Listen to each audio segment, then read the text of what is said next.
Au départ d'un graphique, cette fois, nous allons devoir redéterminer l'expression analytique de la fonction. Alors la première chose à faire, c'est déjà d'identifier la fonction de référence. Ici, on a droit à deux branches d'hyperbole avec clairement une asymptote horizontale et une asymptote verticale. Donc ce qui fait penser à la fonction de référence que je vais appeler f0 de x, la fonction 1 sur x ou la fonction inverse. Alors, cette fonction inverse, elle possède deux asymptotes, une asymptote verticale et une asymptote horizontale, mais qui normalement sont situées respectivement sur les deux axes. Puis cette fonction 1 sur x, elle a quelques points particuliers. On sait que 1 divisé par 1, ça fait 1, donc l'image de 1 c'est 1. L'image de 1 demi, l'inverse de 1 demi c'est 2, l'inverse de 2 c'est 1 demi.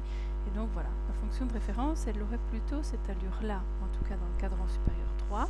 Et dans le cadran inférieur gauche, 1 divisé par moins 1, ça fait moins 1, 1 divisé par moins 2, moins 1 demi, 1 divisé par moins 1 demi, moins 2, et donc la deuxième branche d'hyperbole aurait dû être située comme ceci. Par rapport à notre dessin final, on voit déjà qu'il y a eu un retournement. Alors ici, au choix, soit on fait une symétrie d'axe Y, donc c'est moins 1 sur x, soit on fait une symétrie d'axe x, et donc ça devient 1 sur moins x. Mais au final, ça ne change pas grand-chose, puisque le moins pourrait être mis devant la fraction.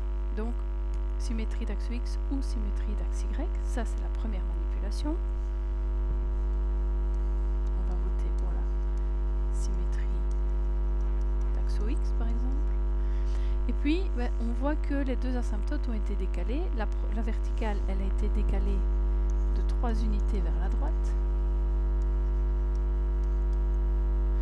Et l'asymptote horizontale, elle a subi une translation de 1 unité vers le bas.